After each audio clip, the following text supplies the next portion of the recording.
Gor Mahia nopono lembe duto mag mich mag Kenya Premier League to kocha Charles Akonor kaachiel gi jatugo Sharif Musa yier kaka kocha gi jatugo ma sulwe mar dwe mar 10 koluwore.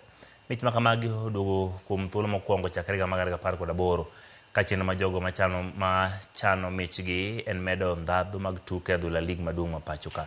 Musa ma bende obedo gi tugo makare kendo konyo klab ma Kogallo loch e tuke mopogore opogore nomiyo kombe kaachiel gi omenda mar Sh50,000 e kinde ma kocha Akonor bende omiyo kombe gi omenda tok tayo Kogallo yudo loch mathoth dwe mar 10.